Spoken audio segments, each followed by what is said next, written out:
Yeah, it's a bit of a different video this time. Might sound a little bit echoey because I'm using standard Hero 7 camera because the other camera messed up. But so what we're going to do in this video, we're going to basically fit this, which is the specialized 2Bliss tubeless tape. And it's not really like normal tape because it doesn't have any adhesive on it. It's just like a normal rim tape that you would find on an older set of wheels that was going to take a tube in there. So I don't know how well this camera will focus, but it does actually tell you somewhere on the tape the thickness. It's in the main area, I believe. Yeah. So on this one, it's got a little 31 there. So that might not show, but yeah. So what I've done is I've got i29 rims. So I've gone up 2 mil because when this sits in the kind of rim area, it's going to drop down into the center where the spokes are, and that's going to kind of lose some of the width. What I have here is my 29er rim, i29, like I said, WTB. So yeah, I'm going to take this tyre off. It's got Tesa tape in it, so I'm going to clean it up and then get back to you, and then we'll basically go over this and the installation method, and then we'll set it up with sealant and pump it up and see how we get on. So as you can see, I've taken the tyre off. It's kind of a weird camera angle as well. It's a very wide lens. When you fit these kind of tubeless stuff, you need to get rid of all this sealant or anything like that you've got on the rim, so it needs to be a nice clean rim. This is for a 29er, and when I actually bought this strip, I bought 4 of them, and the company sent me 27.5 strips by accident, and I spent ages trying to fit it. So if you do buy a 29er one, if you just fold it in half, I can get that in a shot somehow, probably not. Yeah, if you fold it in half like that and measure from one end to the other, it comes out at 950 mil. So you'll know that's the 29er one. It doesn't actually tell you anywhere that I've seen on the strip that it's for a 29-inch wheel, which is, you know, it could have been quite helpful if they had done that. I'm just going to match up the eye holes, or the holes for the valve, and then all the writing that says 2Bliss, that basically sits on the outside. And what I would do now is I would actually install the valve, because as you kind of pull this around, it's going to end up moving out of line, and then it will be really tight on the rim, and then it will be like an inch over, and then you won't be able to move the tape or the strip once it's basically installed. So we can get that roughly. It's a bit hard on the camera. There we go. So it needs to go over a little bit more. I'm just gonna turn that into there. Take it off actually and start that already.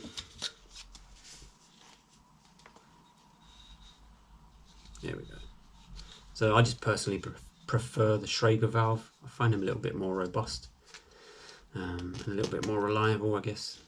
I don't know if the hole diameter is bigger in the Schrager, so when you run sealant, it doesn't seem to get blocked as much.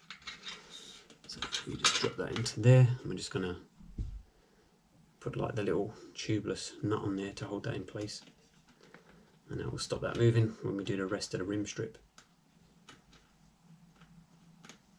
Like I said, I've never actually tried these before, not the valves but the strip, so I don't know how well they're going to inflate or seal or anything like that.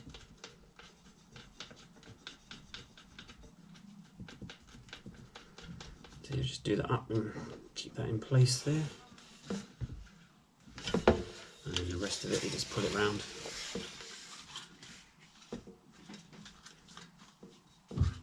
And you'll get to a point where it starts to get a little bit tighter. And then what I'm going to do, if I can get a good shot on it. There we go. I'm just going to pull that onto the edge of the bench there and just pull it over.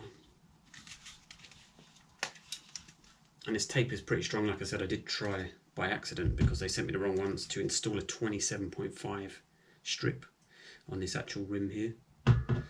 And yeah, I mean, I put a lot of effort into it and it didn't snap, so they seem to be quite robust. I'll get that bit over there and then just stretch that.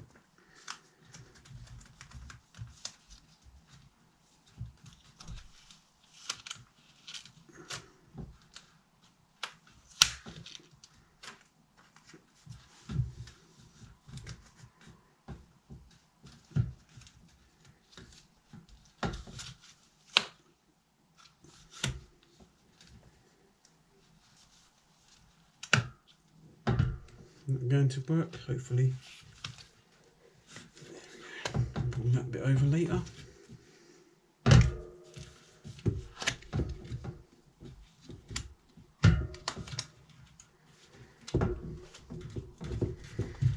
you just run around it and just essentially just get it into the center area. And that's basically, from what I can tell, my light's a little bit too high, but anyway, go over there again.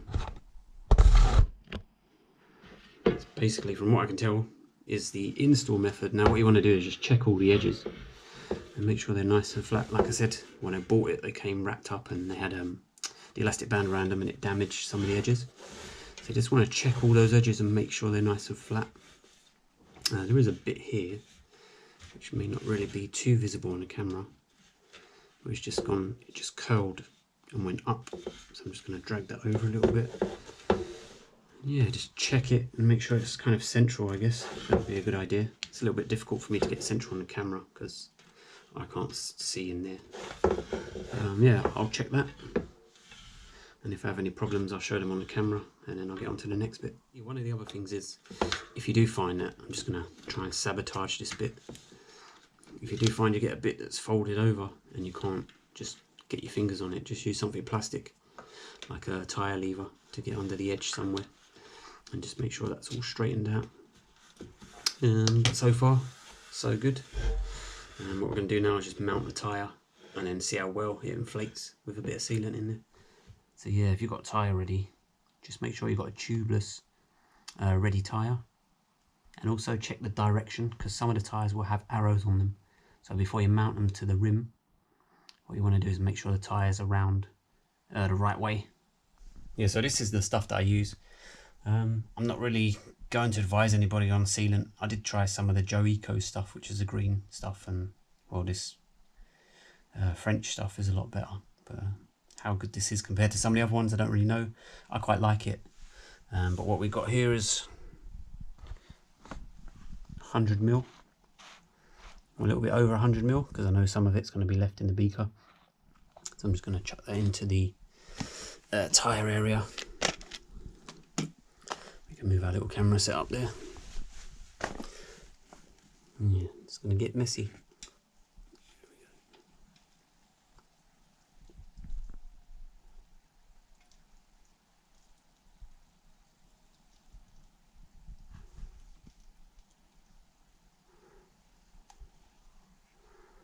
Yeah, so this is a attempt one with sealant. Probably see we're on about 170 psi. So we're just going to flick that switch and hope for the best, really.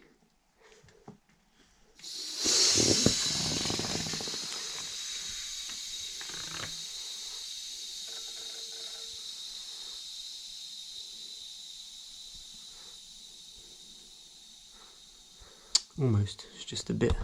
Oh, there we go, popped it. So yeah, what we got left. Bit of light there, just under 40 psi. And there's no hissing or anything. Normally if I do Tesa tape and it messes up, the problem always comes from this area, but it doesn't necessarily mean it's the valve. But yeah, that seems pretty good. And hopefully that will stay up and see how we get on. Come back to it overnight and see what it looks like. Yeah, so this is probably about 24 hours later. It's been fitted to the bike, but it's absolutely solid and there's no signs of any leaks or anything like that. So yeah, so far so good. All seems pretty easy, pretty simple. What I will do is I'll use this bike now, or it's almost ready. And then if I do get any problems with it, I'll either make another video or just alter the description. So if I find they go flat after a certain amount of time, I'll just write that in the description. But yeah, that's it. Specialized Tubeless.